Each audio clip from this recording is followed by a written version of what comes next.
إن الله وملائكته يصلون على النبي يا أيها الذين آمنوا صلوا عليه وسلموا تسليما আল্লাহ রাব্বুল আলামিন সূরা আহজাবের মধ্যে উল্লেখ করেন নিশ্চয় আল্লাহ স্বয়ং তিনি নিজে ওয়া মালাইকাতুহু এবং তার ফেরেশতাকুল যারা আছে তারাও ইউসাল্লুনা আলান নবী আল্লাহর হাবিবের উপর রাসূলের উপর দুরূদ প্রেরণ করে থাকে ইয়া আইয়ুহাল্লাযীনা আমানু আল্লাহ রাব্বুল আলামিন পরখ করে বলেন হে ঈমানদারেরা সাল্লু আলাইহি ওয়া সাল্লিমু তাসলিমা তোমরা তোমাদের নবীর প্রতি দরুদ এবং সালাম প্রেরণ করতে থাকো এই আয়াতে কারিমার মধ্যে শুরুতেই আল্লাহ রাব্বুল আলামিন তিনি নিজের কথা বলেন ফেরেশতাদের কথাও তুলে ধরেছে যে আল্লাহ নিজে আল্লাহ রাসূলের উপর সালাত পাঠ করেন দুরূদ পাঠ করেন সালাত শব্দের ব্যাপক অর্থ ক্ষেত্র বিশেষে সালাত শব্দের অর্থ বিভিন্ন রকমের হয়ে থাকে সালাত শব্দের নিসবত যদি আল্লাহর দিকে করা হয় তখন তার অর্থ হলো রহমত প্রেরণ করা আল্লাহ রাব্বুল আলামিন রাসূলের উপর সালাত প্রেরণ করেন মানে হচ্ছে আল্লাহ রাব্বুল আলামিন তার নিজের পক্ষ থেকে খাস রহমত তার রাসূলের উপর প্রেরণ করেন সালাত শব্দটা যখন ফেরেশতাদের দিকে নিসবত করা হয় তখন তার অর্থ দ্বারা দোয়া করা অর্থাৎ ফেরেশতারা আল্লাহ রাসূলের উপর সালাত প্রেরণ করা মানে হচ্ছে ফেরেশতারা আল্লাহ রাসূলের জন্য দোয়া করতে থাকেন সালাতটা যখন একজন ইমানদারের দিকে একজন মানুষের দিকে যখন শব্দটা নিসবত হয় তখন তার অর্থ হলো দুরূদ এবং সালাম প্রেরণ করা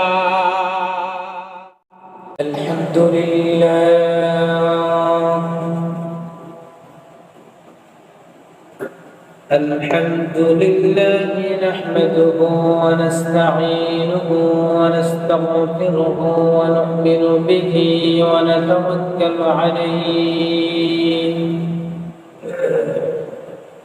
ونعوذ بالله من شرور أنفسنا ومن سيئات أعمالنا من يهده الله فلا مضل له ومن يضلله فلا هادي له ونشهد أن لا إله إلا الله وحده لا شريك له ونشهد أن سيدنا وسندنا وحبيبنا وحبيب ربنا وطبيبنا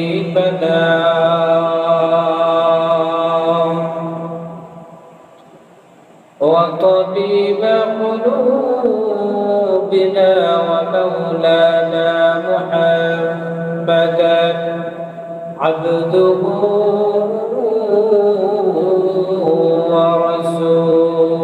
ورسوله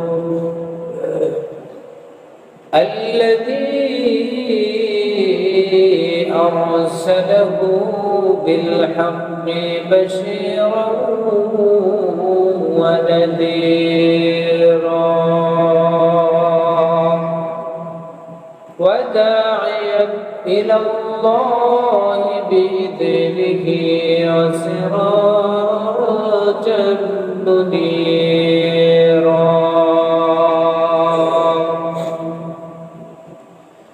أما بعد فأعوذ بالله من الشيطان الرجيم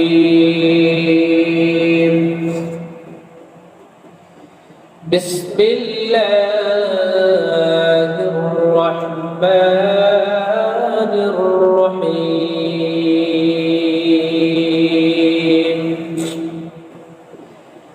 إن الله وملائكته يصلون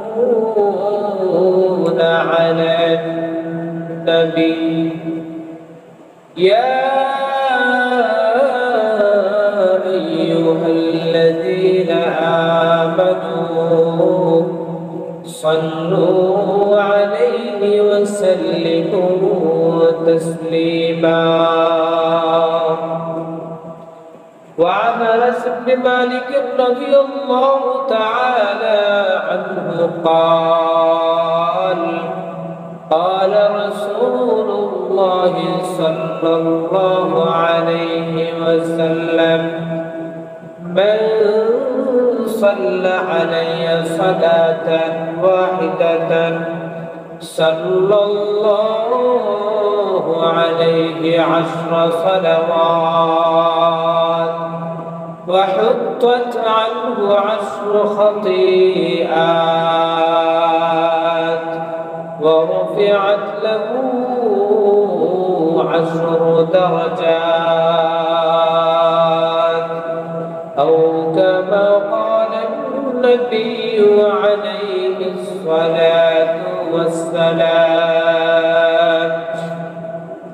صدق الله مولانا العظيم وصدق رسوله النبي الكريم ونحن على ذلك من الشاهدين والشاكرين والذاكرين والحمد لله رب العالمين. اللهم صل على محمد وعلى محمد كما صليت على إبراهيم وعلى آل إبراهيم إنك حميد مجيد. اللهم بارك على محمد وعلى آل محمد كما باركت على إبراهيم وعلى آل إبراهيم إنك حميد مجيد. بلغ العلا بكماله كشف الدجى بجماله حسنت جميع خصاله. صلوا عليه وآله محبة درجة. بلغ العلا بكماله كشف الدجى بجماله حسنت جميع خصاله. صلوا عليه وآله. لا إله إلا الله لا إله إلا الله لا إله إلا الله لا إله إلا الله. سبحان الله الحمد لله لا إله إلا الله لا إله إلا الله لا إله إلا الله. سبحان ইল্লাল্লাহ আলহামদুলিল্লাহ লা ইলাহা ইল্লাল্লাহ লা ইলাহা ইল্লাল্লাহ লা ইলাহা ইল্লাল্লাহ লা ইলাহা ইল্লাল্লাহ মুহাম্মাদুর রাসূলুল্লাহ।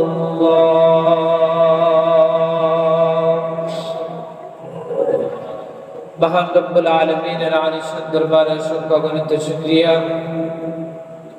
যে রব্বুল আলামিন আপনাকে আমাকে সুস্থ এবং সবল রেখে দুনিয়ার সমস্ত ঝামেলা থেকে পারি করে আল্লাহ রব্বুল আলামিন তার বরকতে ঘর মসজিদে এসে হাজিরা দেওয়ার তৌফিক দান করেছেন। পাশাপাশি আমাদেরকে দ্বীনে আলোচনা করা শোনার মতো আল্লাহ রব্বুল আলামিন যে আমাদেরকে সুযোগ করে দিয়েছেন, সেই মহান মালিক মহান রব্বুল আলামিনের দরবারে শুকরিয়া জ্ঞাপন করে সকলে পড়ে আলহামদুলিল্লাহ। সম্মানিত হাজিরিন, আমরা রাসূল করিম সাল্লাল্লাহু আলাইহি ওয়াসাল্লামের বিভিন্ন দিক নিয়ে আমরা ধারাবাহিকভাবে দীর্ঘদিন আলোচনা করেছিলাম। যে আলোচনার মাধ্যমে এই জিনিসটা বাস্তবে স্পষ্ট ফুটিত হয়েছে যে আল্লাহ রাসূল সাল্লাল্লাহু আলাইহি ওয়াসাল্লাম তার সারাটা জীবন এই আমাদের চিন্তা করেই তিনি কাটিয়ে দিয়েছিলেন। আজকে দেখবেন দুনিয়ার মধ্যে একজন মানুষ যদি আপনার জন্য যদি খাটুনি খাটে, আপনার জন্য যদি চিন্তা করে, আপনার ভালোর জন্য যদি সে ফিকির করে, পাশাপাশি আপনার জীবনে সফলতার মুখ দেখানোর জন্য, আপনার জীবনের সার্বিক সব কিছুর ব্যবস্থাপনার জন্য যদি একটা মানুষ কষ্ট করে থাকে, তখন স্বাভাবিকত আমরা তার প্রতি কৃতজ্ঞ হই। আবার যদি তাকে সংবর্ধনা দেওয়ার মতো যদি সামর্থ্য না থাকে, অন্তত তাকে বাড়িতে ডেকে নিয়ে এক কাপ চা হলেও তাকে আমি খাওয়াই। কারণ আল্লাহ রাব্বুল আলামিন প্রত্যেকটা মানুষের দিলের ভিতরে মস্তিষ্কের মধ্যে এই জিনিসটা দিয়েছেন যে একজন মানুষ যদি একজন মানুষের উপকার করে, তাহলে সেই উপকারের বিনিময়ে কিছুটা হলেও তাকে সহানুভূতি দেখানো, প্রদর্শন করা, এই জিনিসটা প্রত্যেকটা মানুষের মস্তিষ্কের মধ্যে আল্লাহ রাব্বুল আলামিন ঢেলে দিয়েছেন। তো সেই হিসাবে দুনিয়ার দিকে লক্ষ্য করলে, দুনিয়ার কোনো মানুষ উপকার করলে আমরা চেষ্টা করি তারও কিছু উপকার করা যায় কিনা।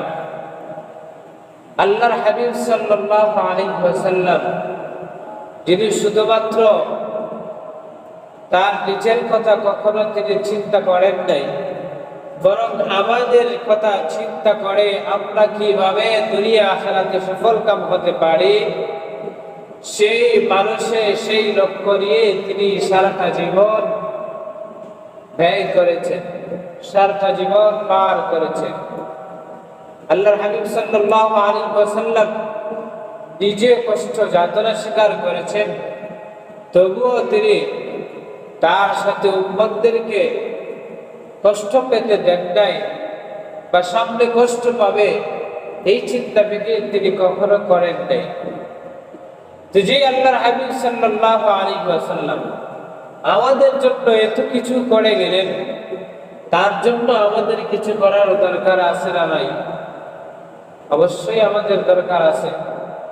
তো এখন আমাদের দিলের ভিতরে প্রশ্ন জাগতে পারে যে দুনিয়ার মধ্যে দেখতে পাই একটা মানুষ যখন একটা মানুষকে উপকার করে, উপকারের প্রতিদান দিতে গিয়ে তাকে কাছে ডেকে নেওয়া হয়, বা তার কাছে যাওয়া হয়, তাকে হাদিয়া তোহফা দেওয়া হয়, তাকে বাবা হিসেবে কোনো কিছু দেওয়া হয়।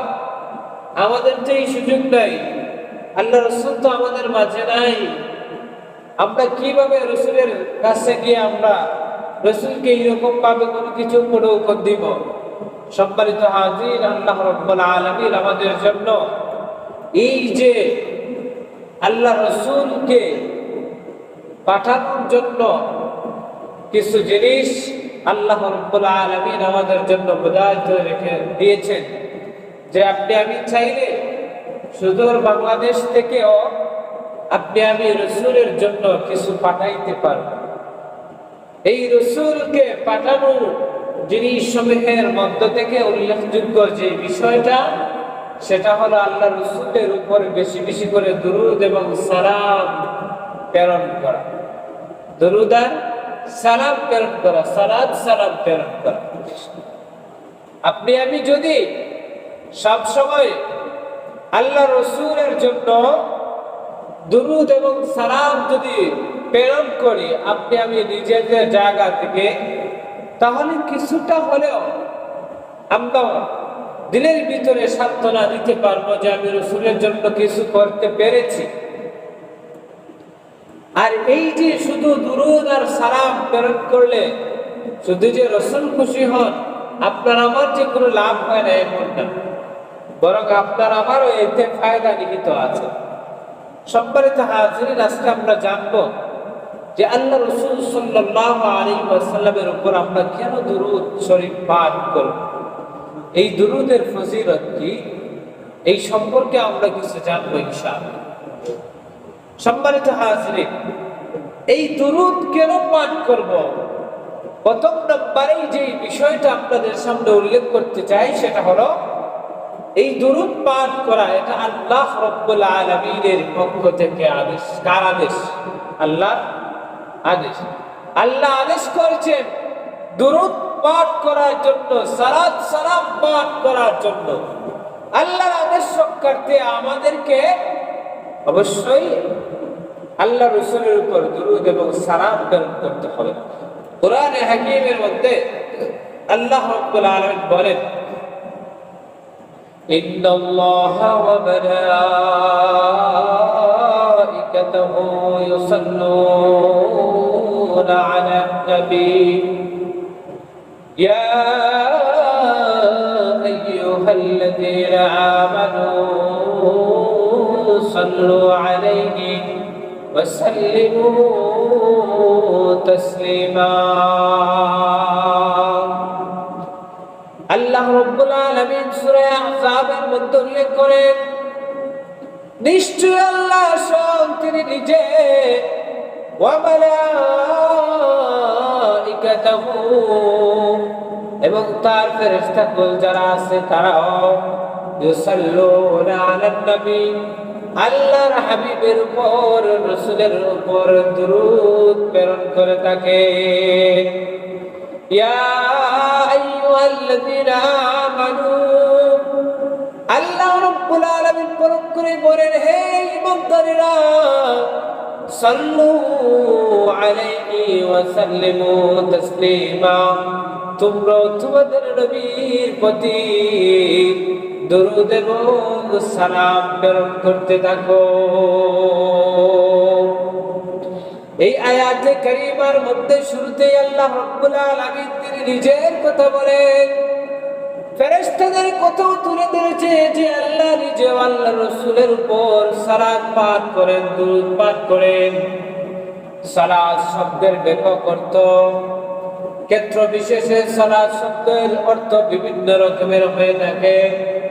সালাত শব্দের নিসবত যদি আল্লাহর দিকে করা হয় তখন তার অর্থ হলো রহমত প্রেরণ করা। আল্লাহ রাব্বুল আলামিন রাসূলের উপর সালাত প্রেরণ করেন মানে হচ্ছে আল্লাহ রাব্বুল আলামিন তার নিজের পক্ষ থেকে খাস রহমত তার রাসূলের উপর প্রেরণ করেন। সালাত শব্দটা যখন ফেরেশতাদের দিকে নিসবত করা হয় তখন তার অর্থ দ্বারা দোয়া করা, অর্থাৎ ফেরেশতারা আল্লাহর রাসূলের উপর সালাত প্রেরণ করা মানে হচ্ছে ফেরেশতারা আল্লাহর রাসূলের জন্য দোয়া করতে থাকে, দোয়া করতে থাকে। সালাতটা যখন একজন ইমানদারের দিকে, একজন মানুষের দিকে যখন শব্দটা নিসবত হয় তখন তার অর্থ হলো দুরূদ এবং সালাম প্রেরণ করা। আল্লাহ রাব্বুল আলামিনের এই আদেশ দ্বারা আমাদের ওই জিনিসটাই বোঝানো হয়েছে। মুফাসসিরুল হাসানগণ বলেন যে হে ইমানদাররা তোমরা তোমাদের রাসূলের উপর সালাত প্রেরণ করো, মানে হচ্ছে তোমরা তোমাদের রাসূলের উপর বেশি বেশি করে কি করো? দুরূদ পাঠ করো। এই দুরূদ এমন একটা ফজিলতপূর্ণ একটা আমল, আল্লাহ রাব্বুল আলামিন আমাদের উপর বিধান হিসেবে নামাজ দিয়েছেন। নামাজের ক্ষেত্রে আল্লাহ বলেন নাই যে আমি তোমাদের সাথে নামাজের এই বিধানের ক্ষেত্রে শামিল আছি। আল্লাহ রাব্বুল আলামিন আমাদেরকে যাকাত প্রদানের জন্য আদেশ করেছেন। আল্লাহ বলেন নাই যে তোমরা যাকাত আদায় করো, আমি আল্লাহ যাকাত দেই। আল্লাহ রাব্বুল আলামিন আমাদের উপর সিয়াম সাধনাকে ফরজ করে দিয়েছেন। কখনো বলেন নাই যে আমি আল্লাহ রোজা রাখি, তোমরাও রোজা রাখো। দান সদকার ব্যাপারে আল্লাহ রাব্বুল আলামিন আদেশ করেছেন, কিন্তু বলেন নাই যে তোমরা দান সদকা করো, আমি আল্লাহ দান সদকা করো। কোন আমলের ব্যাপারে আল্লাহ রাব্বুল আলামিন বলেন নাই যে আমি নিজেও তোমাদের সাথে করি। একমাত্র দুরূদের আমল, যে আমলের ব্যাপারে আল্লাহ রাব্বুল আলামিন তিনি নিজেই ঘোষণা দেন, বান্দারে তোমরা যেরকম ভাবে রাসূলের উপর সালাত প্রেরণ করে থাকো, আমি আল্লাহ রাব্বুল আলামিন ওই শুধুমাত্র একটা আমল দুরূদের আমলের ব্যাপারে, দুরূদের আমলের বেলায় আমিও তোমাদের সাথে শামিল। আমি আল্লাহ রাব্বুল আলামিন স্বয়ং নিজেও আমার রাসূলের উপর সালাত প্রেরণ করে থাকি। সুবহানাল্লাহ! কতটা গুরুত্বপূর্ণ ইবাদত হলে আল্লাহ রাব্বুল আলামিন নিজেই তিনি ইবাদতের মধ্যে শামিল হতে পারেন। এর দ্বারাই বোঝা যায় দুরূদের আমল এটা ছোটখাটো একটা আমল নয়, এটা হচ্ছে গুরুত্বপূর্ণ একটা আমল। এই জন্য দোস্ত, এই আমলটা আপনাকে আমাকে প্রতিনিয়ত করতে হবে। এই দুরূদের আমল যে কোনো অবস্থায় যে কোনো সময় করা যায়। আপনার শরীরটা যদি পাক হয়, পাক থাকলেই হবে। নাজাসতে বড় যে নাজাসাত আছে, এই বড় নাজাসাত অর্থাৎ যে নাজাসাতের কারণে আপনার আমার উপর গোসল ফরজ হয়, এই নাজাসাত যদি না থাকে, শরীরটা যদি পাক থাকে, তাহলে আপনি ক্ষেতের মধ্যে আছেন, আপনি হাল চাষ করতেছেন, হাল চাষের মধ্য দিয়ে আপনি মুখে মুখে দুরূদ শরীফ আপনি পাঠ করতে পারেন। আপনি দান করতেছেন, দান কাটা অবস্থায় দুরূদ শরীফ পাঠ করতে পারেন। আপনি বিল্ডিং এর কাজ করতেছেন, আপনি আপনার ব্যবসা বাণিজ্যের চেয়ারের মধ্যে বসে আছেন, মুখ বন্ধ না করে দুরূদের আমল করে আপনি আপনার ফ্যামিলির পারিবারিক কাজের মধ্যে আপনি নিয়োজিত আছেন। আপনি বেশি বেশি করে টুটটা নাড়ায়া দুরূদের আমল করে, কারণ এই দুরূদের আমল হচ্ছে গুরুত্বপূর্ণ একটা আমল। এই দুরূদের আমল প্রতিনিয়ত যে কোনো সময় যে কোনো অবস্থায় করা যায়। এই দুরূদের আমলের বিশেষ একটা দিন হলো ইয়াউমুল জুমআ, অর্থাৎ শুক্রবারের দিনে দুরূদ শরীফ প্রেরণ, দুরূদ শরীফ পাঠ করার গুরুত্ব অনেক গুরুত্ব বেশি। আল্লাহর হাবিব সাল্লাল্লাহু আলাইহি ওয়াসাল্লাম হাদিসের মধ্যে এই কথাটাই বলেছেন। সম্মানিত হাজির, যেহেতু আমাদের মাঝে ঘুরে ঘুরে শুক্রবার আসে, প্রত্যেক সপ্তাহে একবার শুক্রবার আসে, এই শুক্রবারে দৈনন্দিন আমি বাড়ি বা না পারি অন্তত 100 বার হলেও আল্লাহ রাসূলের উপর দরুদ আর সালাম প্রেরণ করবো ইনশাআল্লাহ। প্রতিনিয়ত আমার যতটুকু প্রয়োজন হয়, যতটুকু আমি পারি, যতটুকু আমার দ্বারা সম্ভব হয়, আমি আল্লাহ রাসূলের উপর দরুদ প্রেরণ করব। 2 নম্বর কারণ আমরা কেন দরুদ পাঠ করব? এই দরুদ পাঠ করা মানে হচ্ছে আল্লাহর স্মরণ। আল্লাহ রাব্বুল আলামিন তো আমাদেরকে এই দুনিয়ার মধ্যে প্রেরণ করেছেন আল্লাহর স্মরণ করার জন্য। দুনিয়ার মধ্যে শুধু খাওয়া দাওয়া নেওয়া এগুলোর জন্যই কিন্তু আল্লাহ রাব্বুল আলামিন আমাদেরকে পাঠান নাই। এইগুলো হচ্ছে আমাদের প্রয়োজন হিসেবে আমরা ওইগুলো গ্রহণ করে থাকি। কিন্তু আল্লাহ রাব্বুল আলামিন আপনাকে আমাকে দুনিয়ার মধ্যে পাঠানোর পিছনে আসল মাকসাদ হলো আমরা যেন আল্লাহ রাব্বুল আলামিনের স্মরণ সদা সর্বদা করে থাকি। একজন মানুষ যখন দুরূদ পাঠ করে থাকে, এই দুরুদের মধ্যে আল্লাহ রাব্বুল আলামিনের শরণ আছে। কোরআনে হাকীমের মধ্যে আল্লাহ রাব্বুল আলামিন তার সত্তাকে স্মরণ করার জন্য, আল্লাহকে স্মরণ করার জন্য আদেশ করেছেন।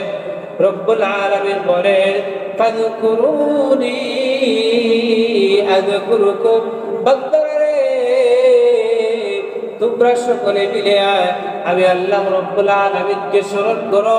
যদি তোমরা আমাকে স্মরণ করো তাহলে আমি আল্লাহ রাব্বুল আলামিনও তোমাদেরকে স্মরণ করব। বান্দা আল্লাহকে স্মরণ করলে আল্লাহ ওই বান্দাকে স্মরণ করেন। বান্দা যখন আল্লাহকে ভুলে যায়, আল্লাহ ওই বান্দাকে ভুলে যায়। ওই বান্দা কোথায় গিয়ে পড়লো, কোন মুসিবতের মধ্যে গিয়ে পড়লো, আল্লাহ ওই বান্দার দিকে ভ্রুক্ষেপ করেন না, তর্ক করেন না। বরং বান্দা যখন আল্লাহকে স্মরণ করে, ওই বান্দা যখন মুসিবতের মধ্যে পড়ে, আল্লাহ স্মরণ করে, তাকে স্মরণ করার কারণে তিনি নিজেও বান্দাকে স্মরণ করে তাকে মুসিবত থেকে উদ্ধার করে দেন। সুবহানাল্লাহ। আল্লাহ রাব্বুল আলামিন বান্দাকে কেমন স্মরণ করেন হাদিসের মধ্যে বলা হয়, عن أبي هريرة رضي الله تعالى عنه يقول عن أبي هريرة رضي الله تعالى عنه قال حضرت أبي هريرة رضي الله تعالى عنه থেকে বর্ণিত রিওয়ায়াত يقول الله عز وجل আল্লাহ রাব্বুল আলামিন বলেন, أنا صد عبدي بي, বান্দা আমার উপর যে রূপ ধারণা করে আমি তার ধারণার ভিত্তিতে আমি তার সাথে মুআমালা করি। وأنا معه إذا ذكرني, সে যখন আমি রবকে স্মরণ করে আমি রব তখন তার সাথেই থাকে। আল্লাহ রাব্বুল আলামিনকে আমি যখন স্মরণ করে, আল্লাহ রাব্বুল আলামিন আমাদের একদম কাছাকাছি থাকেন, একদম নিকটে থাকেন। فإن ذكرني في نفسه, আল্লাহ বলেন বান্দা যখন সে মনে মনে আমি রবকে স্মরণ করে, যাকারতুহু ফি নাফসি, সে মনে মনে স্মরণ করে আমি আল্লাহ তার কথা মনে মনে স্মরণ করে, কুদরতি দিল দিয়ে মন থেকে তাকেও স্মরণ করে। ওয়া ইন যাকারানি ফি মালাইন, সে যদি একটা দলের মধ্যে, একটা মজলিসের মধ্যে যদি আমার কথা জিকির করে স্মরণ করে, যাকারতু ফি মালাইন খায়রুম মিনহু, আমি রব তার কথা একটা দলের মধ্যে বলকে এর যে উত্তম দলের সামনে আমি তার কথা স্মরণ করে। ওয়া ইন তাকাররাবা ইলাইয়া বিশিবরিন তাকাররাবতু ইলাইহি যিরাআন, আল্লাহ রাব্বুল আলামিন বলেন বান্দা যখন আমার দিকে অর্ধ হাত অগ্রসর হয়, আমি আল্লাহ রাব্বুল আলামিন তার দিকে এক হাত অগ্রসর হয়।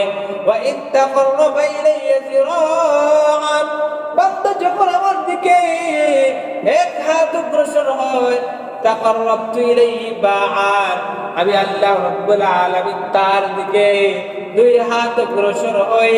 ওয়া ইন আতানি ইয়ামশি আতাইতুহু হারওয়ালাতান, আল্লাহ রাব্বুল আলামিন বলেন বান্দা যখন আমি আল্লাহর শরণে, সে আমি আল্লাহর দিকে পায়ে হেঁটে হেঁটে স্বাভাবিকভাবে ধীর গতিতে আসে, আমি আল্লাহ রাব্বুল আলামিনের রহমত তার দিকে দৌড়াইয়া দৌড়াইয়া অগ্রসর হয়। সুবহানাল্লাহ। তাহলে দেখা গেল আপনি আমি যদি আল্লাহ রাব্বুল আলামিনকে স্মরণ করি, আল্লাহ রাব্বুল আলামিনও আপনাকে আমাকে স্মরণ করে। আমি যদি নফসে নিজে নিজে মনে মনে যদি স্মরণ করি, আল্লাহ মনে মনে স্মরণ করেন। অর্থাৎ আমি যেই রকম ভাবে স্মরণ করব, আল্লাহ ঠিক তদ্রুপ ভাবে আমাকে স্মরণ করেন। আমি যখন একটা মজলিসের মধ্যে আল্লাহর কথা স্মরণ করব, আল্লাহ রাব্বুল আলামিন ও ফেরেশতাদের মজলিসে আমার কথা স্মরণ করবেন। আমি যখন আল্লাহর দিকে অর্ধ হাত অগ্রসর হব, আল্লাহ আমার দিকে, আল্লাহর রহমত আমার দিকে হাত অগ্রসর হয়। আল্লাহর দিকে আমি যখন দৌড়ে ধীরে ধীরে অগ্রসর হব, আল্লাহ রাব্বুল আলামিনের রহমত আমার দিকে দৌড়ায় দৌড়ায় অগ্রসর হয়। সম্মানিত হাজিরিন, আল্লাহ রাব্বুল আলামিনের স্মরণের মাধ্যমে আপনি আমি যদি স্মরণ করি তাহলে আল্লাহ রাব্বুল আলামিন আমাদেরকে স্মরণ করবেন। যেহেতু আল্লাহ রাব্বুল আলামিন আমাদেরকে এই দুনিয়ার মধ্যে শুধু প্রেরণ করেছেন তার স্মরণের জন্য, তার জিকিরের জন্য, তাকে স্মরণ করার জন্য। আর ওই যে দুরূদটা পাঠ করা হয়, ওই দুরূদের মধ্যে কিন্তু আল্লাহ রাব্বুল আলামিনের স্মরণ আছে। ওই যে দুরূদ ইব্রাহিম পাঠ করেন নামাজের মধ্যে, আল্লাহকে স্মরণ করার যে সবচেয়ে বড় যে একটা মাধ্যম সেটা হচ্ছে নামাজ। এই নামাজের মধ্যে দুরূদ আছে না নাই? এই দুরূদের মধ্যেও কিন্তু আল্লাহ রাব্বুল আলামিনের নামের উচ্চারণ স্মরণ আছে না নাই? প্রথমেই তো বলি আল্লাহুম্মা সাল্লি আলা মুহাম্মদ, শুরুতেই তো আল্লাহর নাম আছে, আল্লাহর নামের স্মরণ আছে। এই দুরূদের মধ্যে যেহেতু আল্লাহ রাব্বুল আলামিনের নামের স্মরণ আছে, এই জন্য আল্লাহ রাব্বুল আলামিনকে স্মরণ করার জন্য পরেও আপনার আমার জন্য দুরূদ পাঠ করা অত্যন্ত জরুরি। এই হচ্ছে 2 নম্বর কারণ আমরা কেন দুরূদ পাঠ করব। 3 নম্বর যে কারণ যে আমরা কেন দুরূদ পাঠ করব, আমরা যতবার দুরূদ পাঠ করি ঠিক ওই সময় ওই দুরূদটা আল্লাহর হাবিব সাল্লাল্লাহু আলাইহি ওয়াসাল্লামের খিদমতে পৌঁছায় দেওয়া হয়। সুবহানাল্লাহ। আপনি আমি বিশ্বের বিভিন্ন জায়গার মধ্যে থাকি না কেন, আপনি আমি সুদূর বাংলাদেশে থাকি না কেন, যেই মুহূর্তে আপনি আমি আল্লাহ রাসূলের উপর দুরূদ পাঠ করব, সাথে সাথে আপনার আমার দুরূদটা আল্লাহ রাসূলের দরবারে নিয়ে খিদমতে নিয়ে পেশ করা হয়। আপনার আমার জন্য এর চেয়ে বড় পাওয়া আর কি হতে পারে? আপনি আমি আপনার আমার চোখের দ্বারা আল্লাহ রাসূলকে দেখি নাই, আল্লাহ রাসূলের কাছাকাছি যাইতেও পারি নাই, কিন্তু এমন একটা সুযোগ আল্লাহ রাব্বুল আলামিন আমাদের জন্য রেখেছেন যে আমরা দূর থেকে যদি আল্লাহ রাসূলের উপর দুরূদ পাঠ করে তাহলে আমাদের নাম উল্লেখ করে ফেরেশতাদের মাধ্যমে আপনার আমার এই যে দুরূদের হাদিয়াটা আল্লাহর হাবিব সাল্লাল্লাহু আলাইহি ওয়াসাল্লামের সামনে পেশ করা হয়। হাদিসে পাকের মধ্যে আল্লাহর হাবিব বলেন, عن أبي هريرة رضي الله تعالى عنه قال ما من يسلم علي إلا رد الله علي روحي حتى أرد عليه السلام। আল্লাহর হাবিব বলেন, যে ইমানদার বান্দা বান্দী আমি রাসূলের উপর দুরূদ পাঠ করে সালাম প্রেরণ করে আল্লাহ রাব্বুল আলামিন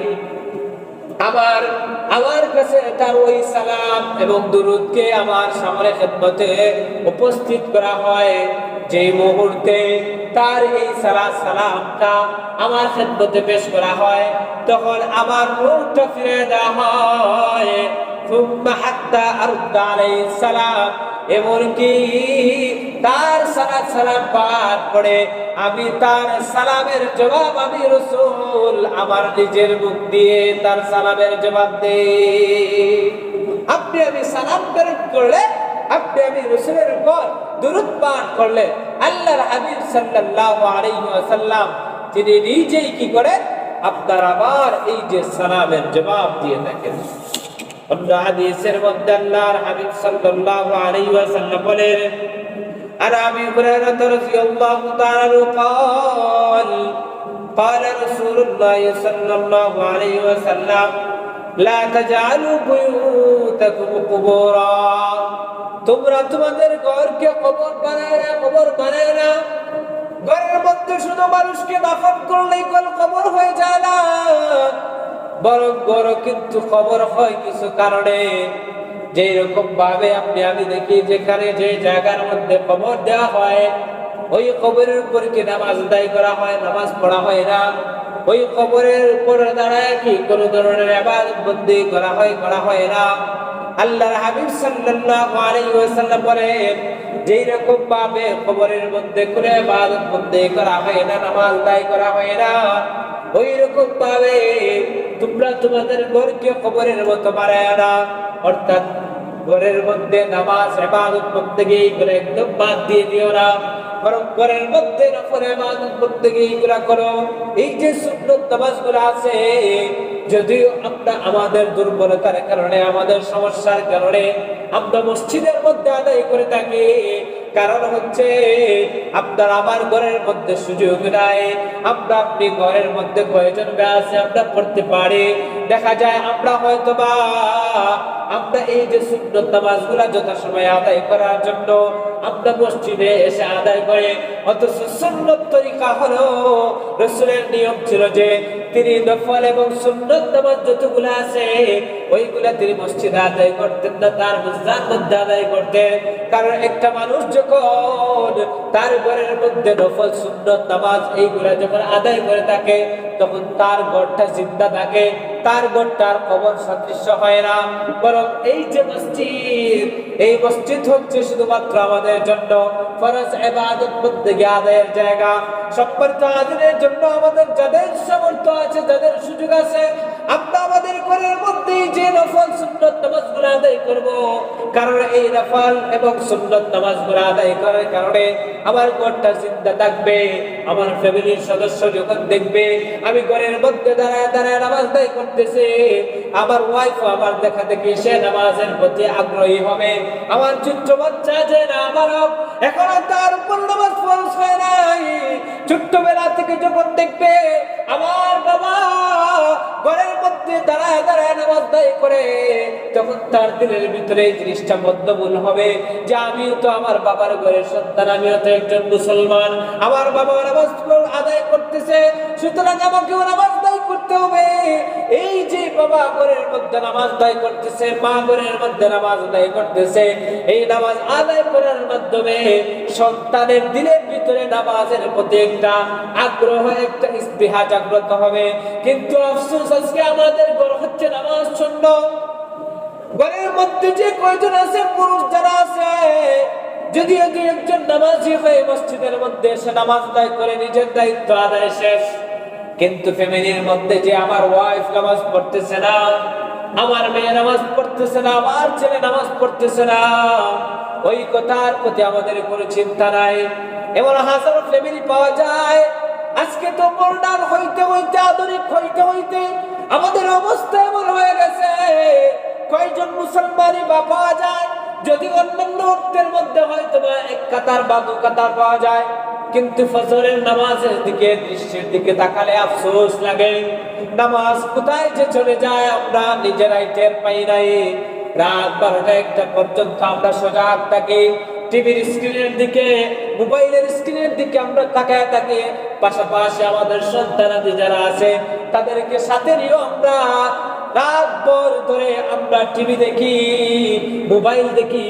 দেখা যায় দীর্ঘ সময় ব্যয় করে, দীর্ঘ রাত আমি সজাগ থাকার কারণে সকালবেলা কিভাবে যে আমার ফজরের নামাজ চলে যায় আমি নিজেই টের পাই নাই।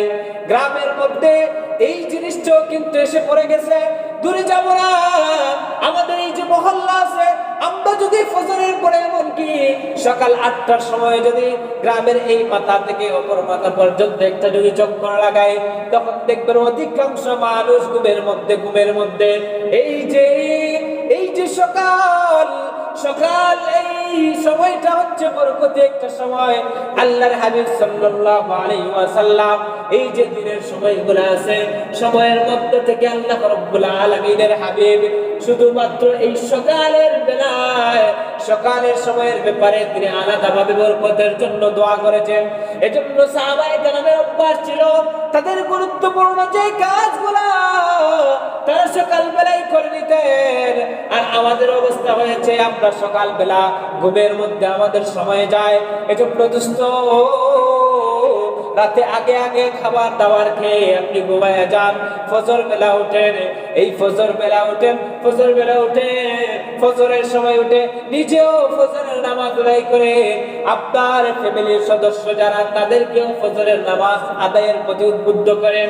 আবার কেউ কেউ যারা 2-1 জন আছেন ফজরের নামাজ পড়েন, শুধুমাত্র নিজে জাগ্রত হইলাম, ঘর থেকে বের হয়ে বাহির থেকে তালা দিয়ে আমি মসজিদের মধ্যে এসে নামাজ আদায় করলাম, আমার দায়িত্ব শেষ।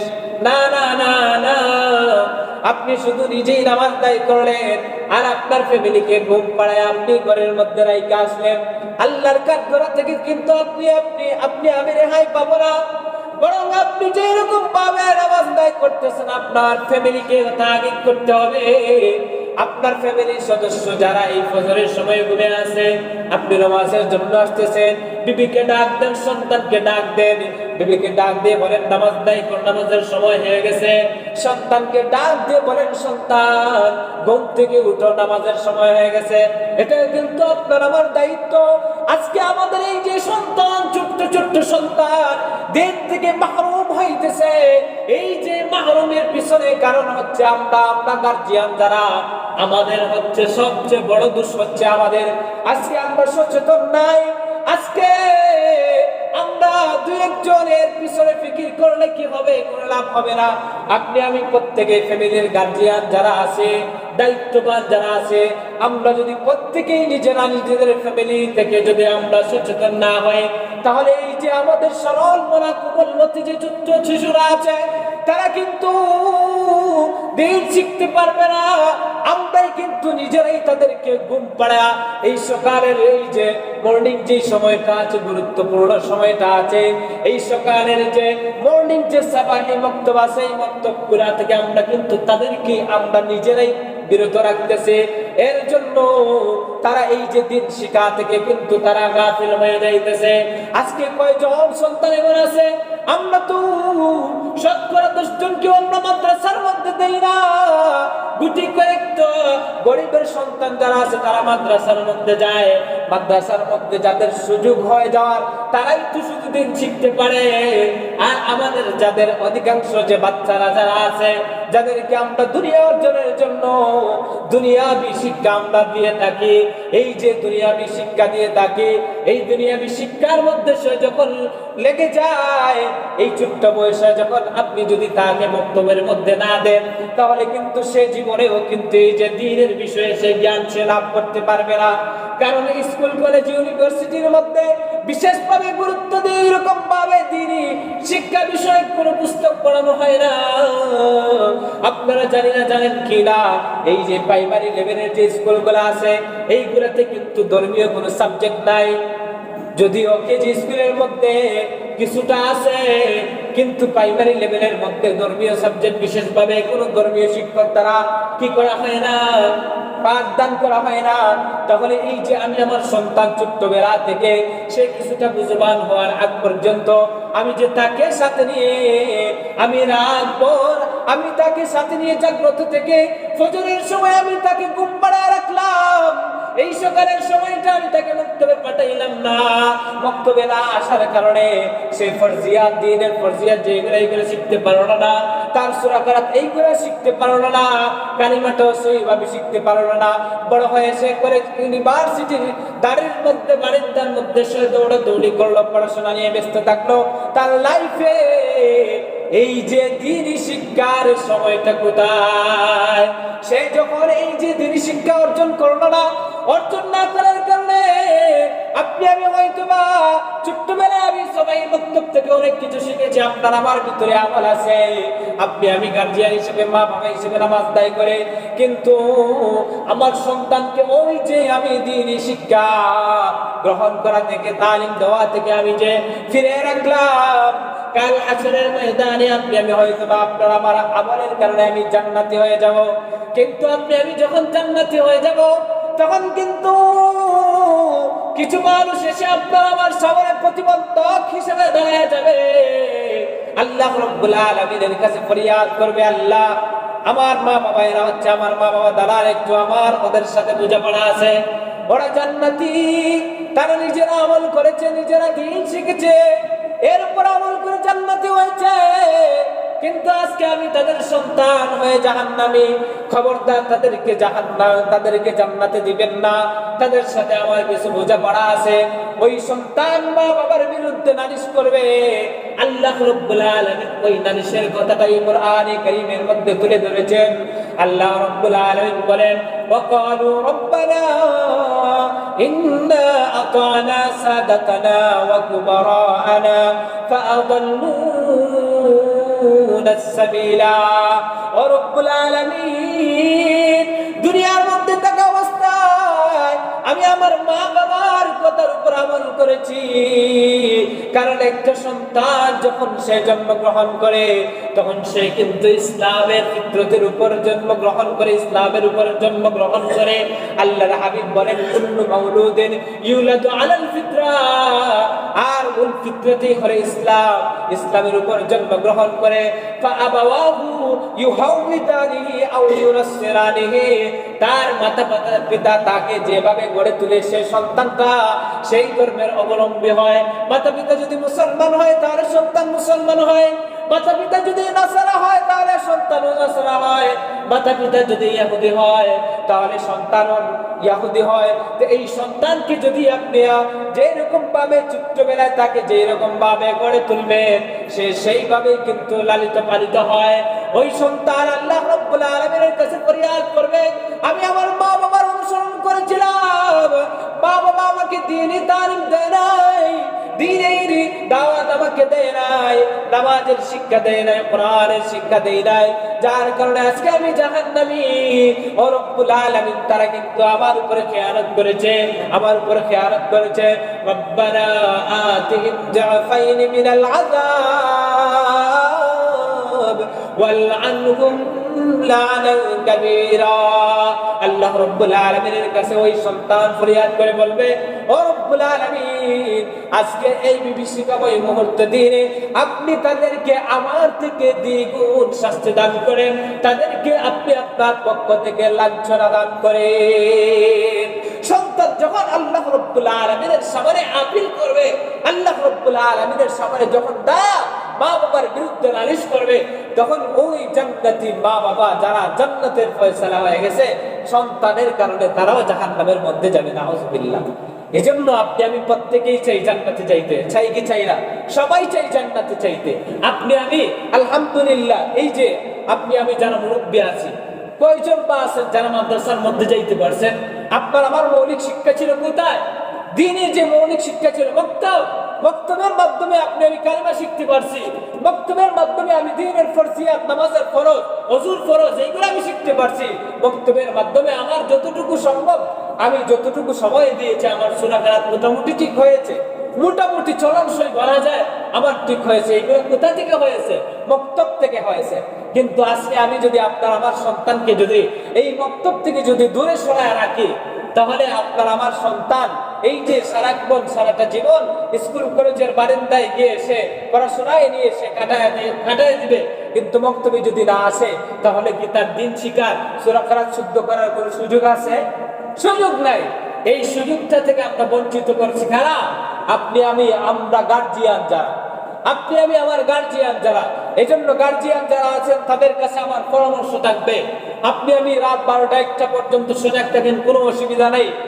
আপনার আমার হয়তো বা কাজ আছে, কাজে ব্যস্ত থাকেন, কিন্তু আপনার ঘরের মধ্যে আলাদা একটা ঘর রেখে দেন, যেই ঘরের মধ্যে আপনি সময় হলে রাত যখন 9টা 9:30 হয়ে যাবে আপনার সন্তানকে খাওয়ায়া খাবার দাবার শেষ করায়া আপনি আপনার ওয়াইফকে দিয়ে বলবেন যে যাও ওদেরকে ঘুম পাড়ায় আসো, ওদেরকে ঘুম পাড়ায় আসার পরে আপনি যতক্ষণ পর্যন্ত আপনি সজাগ থাকেন কোনো বাধা নাই। অন্তত এই যে সন্তানের ভবিষ্যতের দিকে লক্ষ্য করে আখিরাতের কথা চিন্তা করে আপনি আপনার সন্তানের জন্য এই যে আগে যত তাড়াতাড়ি সম্ভব ঘুম পাড়ানোর আপনি ব্যবস্থা করেন। কারণ বাচ্চাদের প্রচুর পরিমাণ ঘুমের প্রয়োজন, তাদের যদি ঘুম না হয় তাহলে সকালবেলা তারা উঠতে পারবে না। এই জন্য আগে আপনি তাদের ঘুমের ব্যবস্থা করেন। আর ফ্যামিলির গার্জিয়ান যারা আছেন, বিশেষ করে মা যারা আছেন, মায়েরা যারা আছেন, তাদের উদ্দেশ্যে আমি বলতে চাই, একজন মা যখন একটা ফ্যামিলির মধ্যে সোচ্চার হয়ে যায়, ফ্যামিলির রূপটা পরিবর্তন হয়ে যায়। কারণ একজন মহিলার দ্বারাই সম্ভব যে এই যে তার ফ্যামিলির মধ্যে একটা পরিবর্তন আনা। আপনি মা, আপনি সকালবেলা ফজরের নামাজ পড়ে ঘুমাইতেছেন, ফজরের জন্য উঠেন, এই যে আপনি ঘুম থেকে উঠতেছেন, আপনার সন্তানকে আপনি একটু সময় ব্যয় করে একটু কষ্ট করে সন্তানকে জাগায়া তার হাত মুখ ধোয়া তাকে মক্তবের মধ্যে পাঠায় দেন, আমাদের হাওলা করে দেন। আমরা যত সম্ভব চেষ্টা করব তাদেরকে দ্বীনিয়াত শিক্ষা দেওয়ার জন্য। আপনারা অন্তত সন্তানের দিকে লক্ষ্য করে, আপনারা আখিরাতের কথা চিন্তা করে আপনার সন্তানের দিকে একটু মনোযোগী হন। আপনার সন্তানকে সকাল সকাল ঘুম থেকে এই যে জাগানোর ব্যবস্থাপনা আপনি করেন, এটা মার দ্বারা, একজন মার দ্বারা সম্ভব, একজন বাবার দ্বারা সম্ভব। এই জিনিসগুলো যদি আমরা করতে পারি গার্জিয়ানরা আমাদের নিজেদের থেকে, তাহলে দেখা যাবে আমাদের সন্তানগুলো মক্তবমুখী হবে। এই মক্তবে আসার পরে তারা জরুরিয়াতে দিন যেগুলো আছে, দিনের জরুরি যে বিষয়গুলা, ওইগুলা তারা শিখতে পারবে। এর মাধ্যমে তাদের এই যে নামাজ সহিহ শুদ্ধ হওয়ার মতো যে তিলাওয়াত, যে সূরা কেরাত, এইগুলা তারা শিখতে পারবে। এরপরে এইগুলা যদি আমরা এই দায়িত্বটা যদি আদায় করতে পারি, তাহলে আশা করা যায় কাল হাসরের ময়দানে আপনার আমার সন্তান আপনার আমার বিরুদ্ধে নালিশ করবেন। আপনার আমার সন্তান মঞ্চে আপনি ইঞ্জিনিয়ার বানান, ইঞ্জিনিয়ারের দরকার আছে, মুসলমান ইঞ্জিনিয়ারের দরকার আছে। ডাক্তার বানান, কোনো অসুবিধা নাই, মুসলমান ডাক্তারের দরকার আছে। সব লাইনে আপনি বানান, কোনো সমস্যা নাই। কিন্তু তার আগে আপনার আমার সন্তানকে ওই লাইনে পাঠানোর আগে তার এই যে ছোট্ট বয়স, এই যে বুনিয়াদি যে সময়টা, এই বুনিয়াদি সময়টা, বুনিয়াদি শিক্ষা, আপনি মুসলমান হিসেবে ইসলাম ধর্মীয় যে বুনিয়াদি শিক্ষা, ওই শিক্ষাটা আপনি দেন।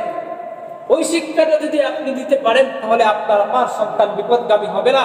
কাল হাসরের ময়দানে আপনার আমার বিরুদ্ধে আপনার আমার ওই সন্তান কি করবে না, নালিশ করবে না। তো যেই জিনিসটা বলতেছিলাম, কথা অনেক দূর অন্যদিকে চলে গেছে। সম্মানিত হাজির, আল্লাহর হাবিব সাল্লাল্লাহু আলাইহি ওয়াসাল্লাম বলেন হাদিসের মধ্যে যে তোমরা তোমাদের ঘরকে কি বানায় না, কবর বানায় না। কবর বানায় না মানে হচ্ছে ঘরের মধ্যে নামাজ পড়ো, নফল আদায় করো, ঘরের মধ্যে তাহাজ্জুদের নামাজ আদায় করো, ঘরের মধ্যে তোমরা কি আছে, এই যে সুন্নত যে নামাজগুলো আছে, এই সুন্নত নামাজগুলো ঘরের মধ্যে আদায় করো। এর মাধ্যমে আপনার আমার সন্তান জানবে, শিখবে যে আমার বাবা নামাজ পড়তেছে, সুতরাং আমাকেও নামাজ পড়তে হবে। এই যে নামাজের প্রতি একটা স্পৃহা, আগ্রহ তার দিলের ভিতরে আসবে। আল্লাহর হাবিব সাল্লাল্লাহু আলাইহি ওয়াসাল্লাম এরপরে বলেন, ওয়ালা তাজআলু কবরি ঈদা, ওয়ালা তাজআলু কবরি ঈদা।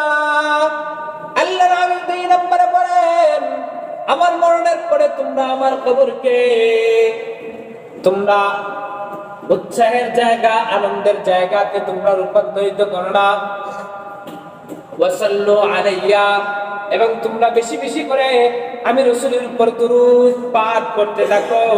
ফাইন্না সালাতাকুম তাবলুগুনি ফাইন্না সালাতাকুম তাবলুগুনি হাইসু কুনতুম। আল্লাহর হাবিব সাল্লাল্লাহু আলাইহি ওয়াসাল্লাম বলেন, তোমরা যদি দুরূদ পাঠ করো, এই দুরূদ তোমরা যে কোনো জায়গা থেকে পড়ো না কেন, এই দুরূদ তোমরা যে কোনো জায়গা থেকে পড়ো না কেন, আল্লাহ রাব্বুল আলামিন ফেরেশতাদের মাধ্যমে ওই দুরূদটা, তোমাদের পঠিত দুরূদটা আমি রাসূল করিম সাল্লাল্লাহু আলাইহি ওয়াসাল্লামের কাছে এসে পৌঁছে দেওয়া হয়। অন্য riwayat-এর মধ্যে আল্লাহর হাবিব সাল্লাল্লাহু আলাইহি ওয়াসাল্লাম বলেন, মা মিন আহাদিন ইউসাল্লিমু আলাইয়া, তোমাদের মধ্যে যে কেউ আমি রাসূলের উপর দুরূদ পাঠ করে, ইল্লা রাদ্দাল্লাহু আলাইহি রূহি হাত্তা রুদ্দা আলাইহিস সালাম। আল্লাহর হাবিব সাল্লাল্লাহু আলাইহি ওয়াসাল্লাম বলেন যে দুরূদ পাঠ করার কারণে আমি আল্লাহর হাবিব সাল্লাল্লাহু আলাইহি ওয়াসাল্লাম এই দুরূদের জবাব আমি নিজেই দিয়ে থাকি। অন্য riwayat-এর মধ্যে দুরূদের ফজিলতের ব্যাপারে আল্লাহর হাবিব সাল্লাল্লাহু আলাইহি ওয়াসাল্লাম বলেন, قال رسول الله صلى الله عليه وسلم من صلى عليه صلاة واحدة صلى الله عليه 10 صلوات। যে লোকটা আল্লাহর হাবিবের উপর একবার দুরূদ পড়ে, কয়বার? শুধুমাত্র একবার দুরূদ পড়ে, আল্লাহ রাব্বুল আলামিন তার উপর, তার প্রতি 10 বার রহমত প্রেরণ করেন। সুবহানাল্লাহ। ওয়া হুত্তাত আনহু 10 খাতিআত। শুধু তাই নয়, আল্লাহর হাবিব বলেন তার জীবন থেকে 10টা গুনাহ আল্লাহ রাব্বুল আলামিন মাফ করে দেন, মিটিয়ে দেন। ওয়া রুফিআত লাহু 10 দারাজাত, এবং তার জন্য জান্নাতে 10টা দরজা আল্লাহ রাব্বুল আলামিন তার জন্য উন্নত করে, 10টা মর্যাদা তাকে বুলন্দ করে দেন। সম্মানিত হাজির, একবার দুরূদ পড়লে যদি 10টা মর্যাদা হয়, 10টা গুনাহ যদি একই হয়, মাফ হয়, 10টা রহমত যদি আপনার আমার উপর আসে, তাহলে আমরা যদি 100 বার পড়ি, তাহলে 1000 বারের উপরে আপনার আমার উপর রহমত আসবে। এই দুরূদের আমলটা হচ্ছে আমাদের জন্য সহজ। এই দুরূদ পাঠ করতে হলে শুধুমাত্র যদি সাল্লাল্লাহু আলাইহি ওয়াসাল্লাম সংক্ষেপেই যদি বলি, এতটুকুই পড়লেই দুরূদ হয়ে যায়, এতটুকুই পড়লেই দুরূদ হয়ে যায়। যদি হাদিসের মধ্যে দুরুদের কথা বিশেষভাবে উল্লেখ করা হয়েছে, এই যে দুরুদ ইব্রাহিম যেটা নামাজের মধ্যে পড়ে থাকি, এই দুরুদটাই আল্লাহ রাসূল সাল্লাল্লাহু আলাইহি ওয়াসাল্লাম আমাদেরকে শিক্ষা দিয়েছেন। এই দুরুদটাও আমরা পড়ব, পাশাপাশি যদি শুধুমাত্র সাল্লাল্লাহু আলাইহি ওয়াসাল্লাম যদি বলি তাতেই দুরুদ আদায় হয়ে যায়। অন্তত আমাদের যাদের সময় নাই, সুযোগ নাই দীর্ঘ সময় ধরে পাঠ করা, অন্তত এই যে ছোট্ট দুরুদটা আছে সাল্লাল্লাহু আলাইহি ওয়াসাল্লাম, এই দুরুদটা পাঠ করতে পারবো তো ইনশাআল্লাহ। আল্লাহ রাব্বুল আলামিন যেন আমাদের সবাইকে বেশি বেশি করে রাসূলের উপর দুরুদ পাঠ করার তৌফিক দান করেন। ওয়া আখির দাওয়ানা আলহামদুলিল্লাহি রাব্বিল আলামিন।